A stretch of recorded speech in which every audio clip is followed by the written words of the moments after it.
Bien-aimés, je vous salue dans le nom précieux de notre Seigneur et notre Sauveur Jésus-Christ. Bien-aimés, en cette époque de l'année, en cette époque de transition entre la fin de l'année et le début de l'année qui vient de commencer, il est loisible à chacun de nous d'observer que beaucoup de communautés, et en ce qui nous concerne, beaucoup de communautés chrétiennes jeûnent. Les programmes dans la plupart des communautés sont accompagnés de périodes de jeûne. C'est dire que, en fait, le jeûne est perçu comme quelque chose d'important.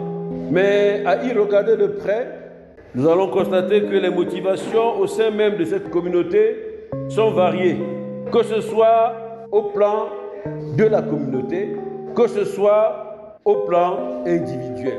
Les motivations sont différentes et variées. Et ce qu'il faut relever, c'est qu'à l'issue de ces périodes de jeûne, les résultats auxquels ces communautés ou ces individus parviennent sont également différents et également diversifiés. Il y a certaines communautés ou certains individus qui, à la fin de ces périodes, sont satisfaits. Pourquoi? Pour avoir reçu la réponse à leurs préoccupations. Alors que les autres ressortent sans résultat palpable, sans résultat concret, sans résultat satisfaisant. Donc la question est la suivante. D'où vient cette différence? Alors que notre Dieu est un Dieu de communication, notre Dieu entend nos prières. Il dit, mon oreille n'est pas due pour entendre, ni ma main courte pour sauver, mais ce sont vos péchés qui vous séparent de moi. Cette différence semble vouloir montrer que le sacrifice qui a été fait par certains pendant cette période semble avoir été agréé par Dieu. Alors que le sacrifice du groupe qui n'a pas reçu de satisfaction à leurs préoccupations, eh bien celui-là n'aurait pas été agréé. Alors que l'objectif pour chacun de nous est de parvenir à un résultat positif au sortir de la présence de Dieu à l'issue de la période de jeûne. Et ceci, bien entendu, nous amène à vouloir percer avec l'aide du Saint-Esprit le mystère du jeûne agréable à Dieu, du jeûne qui porte et qui emporte des résultats. C'est de ça qu'il est question. Bien-aimés, beaucoup de gens en cette période sont dans des programmes de jeûne, mais le véritable problème, c'est que souvent, à l'issue de ces périodes de jeûne, eh bien, les résultats ne sont pas toujours au bout. Il y en a qui sont satisfaits, il y en a qui ne sont pas satisfaits.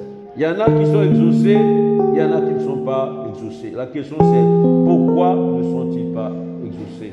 Tout semble nous dire que, dans certains cas, eh bien, le sacrifice qu'ils ont consenti pendant cette période, eh bien, ce sacrifice-là est agréé par Dieu, alors que pour les autres, ce sacrifice n'a pas été agréé. C'est comme l'offrande d'Abel et l'offrande de Caïn, d'accord? L'offrande de Caïn n'a pas été agréée par Dieu, mais l'offrande d'Abel a été agréée par Dieu.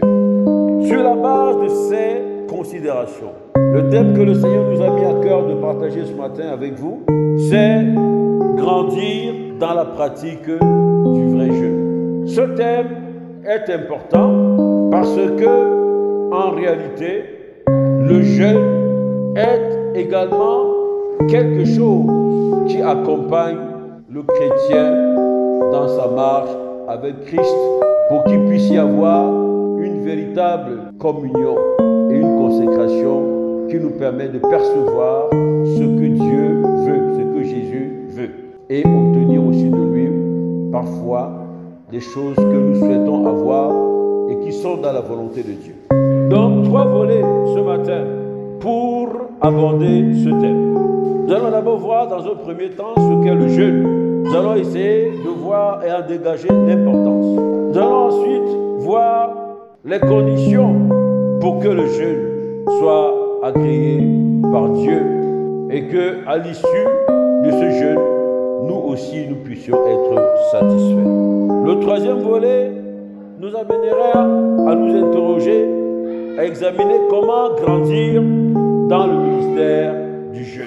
Bien-aimés, en ce qui concerne l'importance du jeûne, eh bien, cette importance du jeûne va être perçue en examinant la nature même du jeûne, ce qu'est le jeûne. Dans un premier point, il faut noter que le jeûne est en premier lieu la privation de nourriture. Je dis bien privation de nourriture, et puis par extension, la privation volontaire des choses que nous affectionnons le plus dans le but de chercher la face de Dieu. De ce fait, le jeûne a une dimension sacrificielle. Tu sacrifies, tu fais taire en réalité tes appétits charnels pour te donner entièrement à Dieu. C'est de ça qu'il s'agit pendant cette période.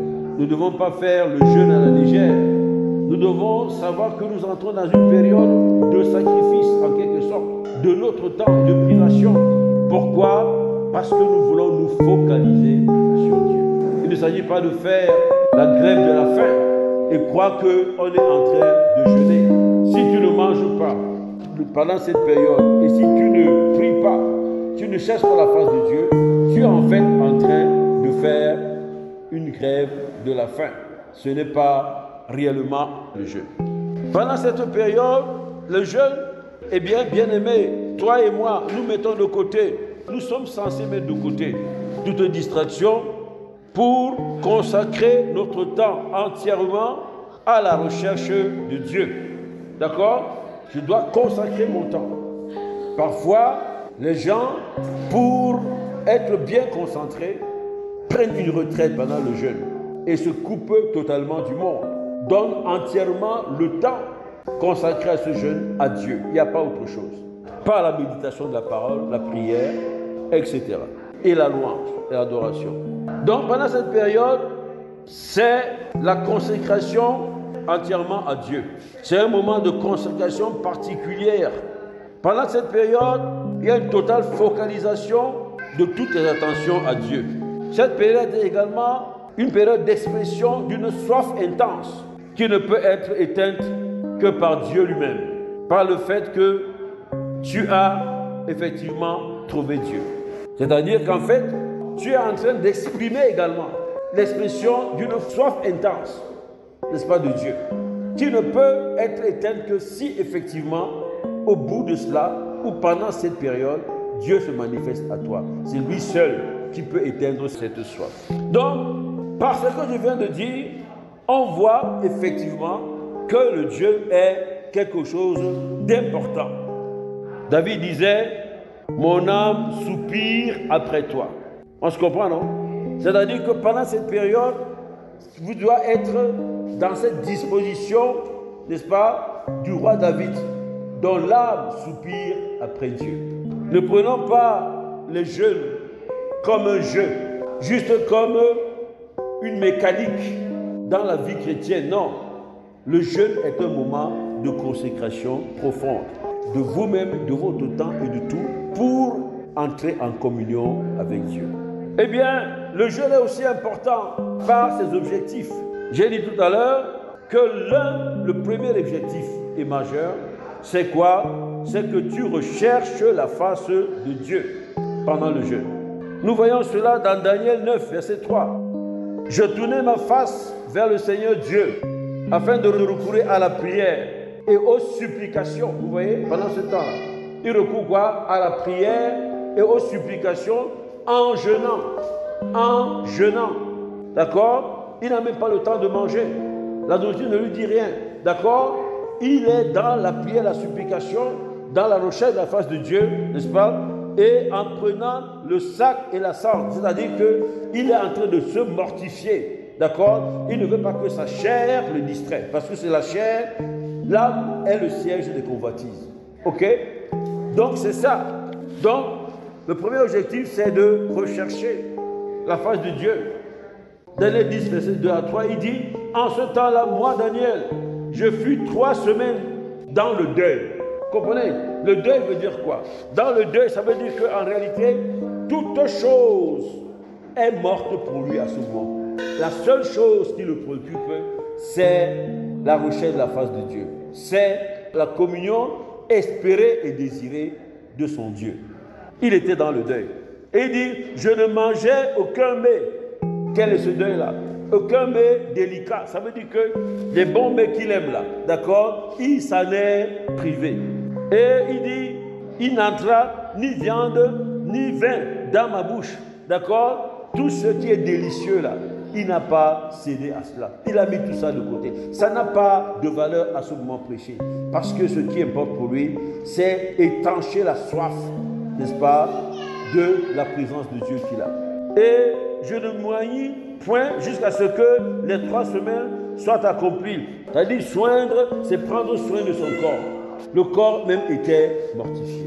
Bien-aimés, nous devons comprendre que parmi les objectifs, il y a de rechercher la face de Dieu. Il s'agit aussi de mortifier sa chair, c'est-à-dire mortifier son âme et son corps, qui sont en fait la source de convoitise suscitée par le monde environnant. Est-ce que vous comprenez ce que je suis en train de dire? Ça veut dire que pour que tu ne sois pas distrait, tu vas mortifier ton âme, tu vas mortifier ton corps. Ça veut dire quoi? Ça veut dire que, en ce qui concerne le corps a des besoins. La nourriture, peut-être que tu as l'habitude de prendre un peu de vin, etc., etc. Ces choses-là, tu vas dire non au désir du corps. Et puis au niveau de l'âme, la convoitise peut te conduire au péché. Et puis la convoitise va te défocaliser de Dieu. On se comprend? Donc c'est de ça qu'il est question, bien-aimé. Ensuite, l'un des objectifs, c'est dans le jeûne, de permettre donc, parce que tu as mortifié ta chair, de permettre à ton esprit régénéré, de se libérer des pesanteurs de cette chair qui sont toujours en train de chercher à te tirer vers le bas. Il s'agit de rendre l'esprit plus sensible et apte à la communication avec Dieu. Parce qu'au moment où ton âme et ton corps sont mortifiés, au moment où ta chair est mortifiée, ça permet à ton âme, à ton esprit de s'élever et de pouvoir communier et communiquer avec Dieu. Puisque c'est ton esprit qui communique avec Dieu. Quand ton esprit est distrait par ta chair et ton corps, tu ne peux pas percevoir la communication qui vient de Dieu et tu ne peux pas véritablement entrer dans la communion avec Dieu. Donc, l'objectif, c'est, à travers le jeûne, aussi de permettre à ton esprit de s'élever. Maintenant, l'importance du jeûne va également se voir dans ses effets. Oui, le jeûne va te permettre d'entrer dans une communication et dans une communion plus fluide avec Dieu et qui te conduit à une communion plus profonde avec Dieu. Dans Daniel 10, verset 4 et suivant, Daniel reçoit, on voit bien à l'issue de sa période de jeûne, ou même pendant la période de jeûne, eh bien, Daniel reçoit la visitation d'un ange. C'est la preuve, bien-aimé, que tu dois savoir et comprendre que chaque fois que tu jeûnes avec un cœur sincère, tu reçois une réponse, un signe qui vient de Dieu. Parce que Dieu n'est pas indifférent aux cris de ses enfants. Le jeûne libère aussi comme effet majeur une puissance spirituelle, d'accord? Qui vient de quoi? Qui vient simplement du fait que tu es entré en présence de Dieu et de ce fait tu es entré en communion avec Dieu. Tu ne peux donc pas ressortir de là comme tu étais, comme Moïse n'est pas ressorti de là après 40 jours de jeûne de prière dans la présence de Dieu. Quand il est descendu de la montagne, son visage était rayonnant et personne ne pouvait le regarder il est obligé de mettre un voile pour se cacher la face. Donc toi aussi, tu dois avoir cette foi et cette conviction. Quand tu es dans cette situation, dans la présence de Dieu, avec un esprit qui s'est élevé, qui te permet d'entrer en communication avec Dieu et qui te conduit à une communion profonde avec Dieu, eh bien, tu ne peux pas ressortir comme tu es entré. Donc, il est important de faire souvent des jeûnes. Ça nous permet de nous élever spirituellement. Et la preuve que le jeûne libère en toi une puissance spirituelle par le Saint-Esprit, eh bien, vous verrez bien que dans Matthieu 17, verset 21, Jésus-Christ, en ce qui concerne la guérison de démoniaques, que ses disciples n'ont pas pu faire, eh bien, il leur dira, mais cette sorte de démon ne sort que par la prière et par le jeûne. Vous voyez? Or, faire sortir un démon demande un combat, d'accord? Une puissance. Donc le jeûne va mobiliser une puissance, la puissance divine en toi, pour que tu puisses entrer dans ce combat et que tu sois victorieux. Donc le jeûne libère en toi une puissance spirituelle, du fait même de la communion que tu as établie avec Dieu. Eh bien, l'importance du jeûne, au-delà des effets dont je viens de parler, est également à travers les exemples bibliques faciles de percevoir aussi bien dans l'Ancien Testament que dans le Nouveau Testament. Si vous regardez, Moïse a jeûné 2 fois 40 jours. On le voit dans le livre d'Exode. Sans manger ni boire. Mais c'était un jeûne de dimension extraordinaire. Du fait de la présence de Dieu, il n'avait pas faim, il n'avait pas soif. Il n'a même pas ressenti la faim, il n'a pas ressenti la soif. Élie aussi a jeûné 40 jours. Jésus a jeûné 40 jours. Et c'est à la fin de son jeûne qu'il a vécu la tentation de Satan. Force spirituelle. La reine Esther a jeûné. Le jeûne d'Esther, tout le monde le connaît, qui a renversé la situation pour que Mardochée ne soit pas pendu. Daniel a jeûné, on vient de le voir. Et des mystères lui ont été révélés pour la fin de la captivité d'Israël. Paul, l'apôtre des païens, notre apôtre en fait, si on peut dire, puisque on était considérés, les nations étaient considérées comme des païens, ce qui n'est plus le cas aujourd'hui. Paul jeûnait souvent. L'apôtre jeûnait souvent. Les grands hommes de Dieu qui ont marqué les époques ont souvent jeûné. Donc le jeûne est important et c'est ce que nous venons de voir dans cette première partie. Dans la deuxième partie, eh bien, il y a une chose qui va nous permettre de répondre à la question de savoir pourquoi certains ont-ils des résultats positifs et d'autres n'en ont pas. Nous allons voir les conditions du vrai jeûne, n'est-ce pas, agréé par Dieu. D'abord, ces conditions sont abondamment développées dans Ésaïe 58. Et nous n'avons pris qu'une portion. Tout le chapitre parle de jeûne, du jeûne.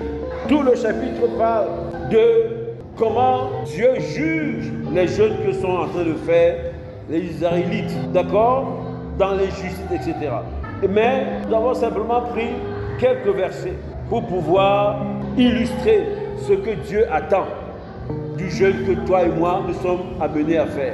Lisons Ésaïe 58, versets 6 à 14. Voici le jeûne auquel je prends plaisir. C'est Dieu qui parle. Premier point, détache les chaînes de la méchanceté. Dénoue les liens de la servitude. Renvoie libre les opprimés et que l'on rompe tout espèce de joug. Verset 7. Partage ton pain avec celui qui a faim et fais entrer dans ta maison les malheureux sans asile. Si tu vois un homme nu, couvre-le. Ne te détourne pas de ton semblable. Qui parle? C'est le Père Tout-Puissant qui parle. Il est fatigué des jeûnes de complaisance, des jeûnes mélangés à la méchanceté, des jeûnes mélangés à l'injustice. Et ici il nous dit, voici le jeûne auquel je prends plaisir. Verset 8, il dit, verset 7, je reprends, partage ton pain avec celui qui a faim et fais entrer dans ta maison pendant que tu jeûnes les malheureux sans asile. Pendant que tu jeûnes, si tu vois un homme nu, couvre-le et ne te tourne pas de ton semblable. Alors la lumière poindra comme l'aurore. Voilà la réponse de Dieu. Et ta guérison germera promptement. Peut-être que tu pries pour être guéri de maladie. Mais si tu ne respectes pas les conditions que Dieu donne ici dans ces passages, eh bien, tu ne pourras pas voir ta guérison germer promptement. Il dit, tu ne pourras pas voir la lumière poindre à l'horizon comme l'aurore, d'accord, etc. Ta justice marchera devant toi, dit-il, et la gloire de l'Éternel t'accompagnera. Vous comprenez? Donc, il y a des résultats ici. Alors, tu appelleras et l'Éternel répondra, oui. La parole de Dieu dit quoi? Mon oreille n'est pas due pour entendre, ni ma main courte peut sauver. Mais ce sont vos péchés qui vous séparent de moi. Donc, ici, si tu respectes ce que Dieu nous demande de respecter pendant les périodes de jeûne, pour que le jeûne soit agréé par lui, alors tu verras que verset 9, alors tu appelleras et l'Éternel répondra. Tu crieras et il dira, me voici. Si tu éloignes du milieu de toi le jour, les gestes menaçants et les discours injurieux. Il y a des gens qui pendant le jeûne font quoi? Ils sont dans les querelles, ils sont dans les injures, ils disent n'importe quoi. Comment ce jeûne peut-il porter? Comment le Père peut-il agréer ce jeûne? Non, il ne peut pas. Il faut que, verset 10, tu donnes ta propre subsistance à celui qui a faim. Il faut que tu rassasies l'âme indigente. Et alors tu verras que ta lumière se lèvera sur l'obscurité. Parce que au moment où tu entrais dans le jeûne, tu étais environné de l'obscurité. Mais si tu fais un jeûne sincère, un jeûne dans la justice, eh bien, qu'est-ce qui va se passer? Il va se passer que la lumière va se lever, alors que tu étais dans les ténèbres, pour chasser les ténèbres qui étaient autour de toi. Et tes ténèbres seront comme le midi. Ça veut dire que la lumière aura chassé totalement les ténèbres, d'accord? Voilà. L'Éternel sera ton guide, oui. À ce moment-là, tu n'étais plus en communion avec Dieu. Mais Dieu maintenant va être en communion avec toi, il sera ton guide. Chaque fois, il te dit, mets le pied ici, ne mets pas le pied là. D'accord? C'est même dans la parole de Dieu. D'accord? C'est lui qui nous guide. Il rassasiera ton âme dans les lieux arides. C'est-à-dire que pendant que tu as faim, tu as là que tu es frustré, etc., etc. Pendant que tu n'arrives à rien réaliser, qu'est-ce qui va se passer? Lui, Dieu, il va quoi? Te rassasier. D'accord? Il te donnera de quoi manger, il te donnera des fruits et toutes sortes de choses merveilleuses, n'est-ce pas, dont tu étais privé. C'est ça, l'aridité. Et il donnera de la vigueur à tes membres, alors que tu n'avais plus de force. Dieu va te donner la force. Tu seras comme un jardin arrosé, d'accord? C'est-à-dire que tout ce que tu fais est fructueux, d'accord? Hein? Tout est fructueux. Tu deviens comme un terrain fertile, d'accord? Comme une source dont les eaux ne taillissent point. Les tiens rebâtiront sur d'anciennes ruines. Donc ça va même jouer même sur ta progéniture. Tu releveras tes fondements antiques. On t'appellera réparateur des brèches, celui qui restaure les chemins, qui rend le pays habitable. Ça veut dire que tu deviens une bénédiction pour plusieurs. Tu deviens une source de bénédiction. Si tu retiens ton pied pendant le sabbat pour ne pas faire ta volonté en mon saint jour, si tu fais du sabbat, c'est-à-dire que si en réalité tu respectes mes lois, mes commandements, si tu fais du sabbat tes délices pour sanctifier l'Éternel en le glorifiant, et si tu l'honores en ne suivant pas tes voies, en ne te livrant pas à tes penchants et à tes vains discours, c'est-à-dire que si tu acceptes de te briser devant Dieu, d'accord, et de ne pas suivre tes propres voies, mais de suivre les voies de Dieu, d'accord, et si tu l'honores en ne suivant point tes voies, en ne te livrant pas à tes penchants et à tes vains discours, alors tu mettras ton plaisir en l'Éternel. Et je te ferai monter sur les hauteurs. Donc là, quoi? C'est l'élévation. Dieu va faire quoi? Il va t'élever sur les hauteurs du pays. Je te fais jouir de l'héritage de Jacob, ton père. Ça veut dire que les bénédictions, des promesses de bénédiction de Jacob, Abraham, Isaac et Jacob seront ton partage, car la bouche de l'Éternel a parlé. Bien-aimés, vous comprenez qu'il y a des conditions. Les conditions sont explicites. Dieu est explicite. Il est clair. Ce que nous avons lu là, dans le détail, montre que Dieu a pris la peine d'expliciter et de dire quelles sont les conditions pour un jeûne que lui, Dieu, peut agréer. Ces conditions, pour les résumer, c'est quoi? S'éloigner du péché. Parce que quand on parle de méchant, le méchant, au verset 1, est celui qui marche en dehors de la volonté de Dieu. Et puis, tu dois pratiquer la justice. C'est pour ça qu'il dit briser les liens de la servitude et les jougs. Dans ces conditions, il faut s'y retenir, pour ne citer que quelques-uns, la pratique de la compassion. et puis pratiquer la générosité. Et les conséquences que nous avons vues tout à l'heure du respect de ces conditions, première conséquence claire, Dieu entend ta prière et Dieu exauce ta prière. Eh bien, tu vas recevoir des bénédictions multiformes et diversifiées. Nous avons vu ça tout à l'heure. Il y a des multiples bénédictions. Ta lumière va poindre comme l'horizon. Tu vas recevoir l'héritage de Jacob, etc., etc. Ok? Ton jardin sera arrosé. Hein? On a vu tout ça tout à l'heure. Donc, bien-aimé, voilà qu'au-delà de t'amener à comprendre que le jeûne est important, et il faut aussi comprendre que ce n'est pas un jeu. Parce que si tu jeûnes, c'est pour que tu arrives à des résultats positifs. Mais pour que tu arrives à des résultats positifs, il y a des conditions que Dieu a données. On le voit dans Isaïe 58. Hein? Tout le chapitre d'Isaïe 58. Et en particulier, dans celui-là que nous avons lu, à partir du verset 6 et jusqu'à 14, Dieu nous donne les conditions précises. Et il nous dit les conséquences positives pour celui qui observe, n'est-ce pas, ce qu'il a prescrit. Maintenant que nous savons ce que c'est qu'un jeûne, que nous avons établi qu'il est important, que nous avons vu les conditions du jeûne agréable à Dieu, eh bien, il nous reste à entrer dans la pratique du jeûne et à grandir dans la pratique du jeûne. Pour que je grandisse dans le ministère du jeûne agréé par Dieu, première chose, comme on l'a fait tout à l'heure, je dois prendre conscience de l'importance et de la portée spirituelle de la pratique du jeûne. D'accord? Eh bien, tu recherches la face de Dieu, tu es focalisé totalement sur Dieu et tu établis par ce faire, n'est-ce pas, une communication fluide avec Dieu qui te conduit à une communion profonde avec Dieu.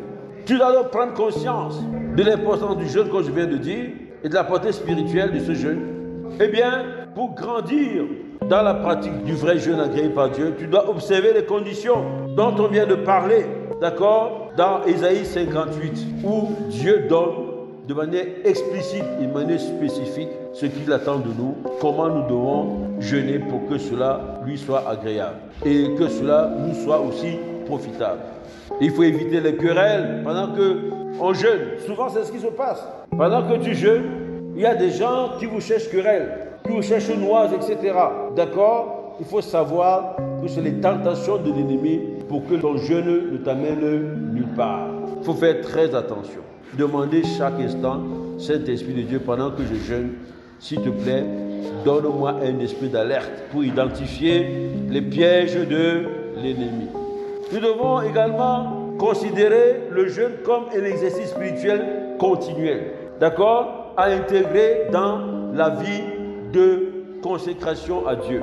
Pendant que tu te consacres à Dieu, il faut que tu considères que le jeûne est un exercice spirituel, continuel. C'est comme quelqu'un qui exerce ses muscles. Voilà, bien-aimés, ce que le Seigneur nous a mis à cœur de partager en cette période où beaucoup d'entre nous pratiquons le jeûne. Mais nous ne devons pas le pratiquer comme des ignorants, des gens qui ne savent pas.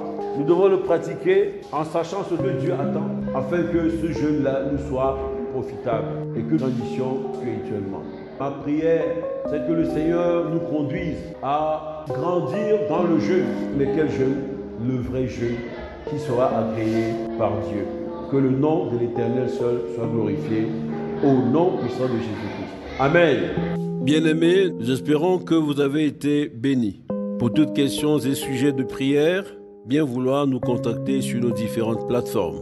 Nous avons reçu gratuitement et nous partageons gratuitement selon l'instruction du Seigneur. Matthieu 10, verset 8. Que le nom de l'Éternel soit glorifié. Soyez bénis au nom puissant de Jésus-Christ. Amen.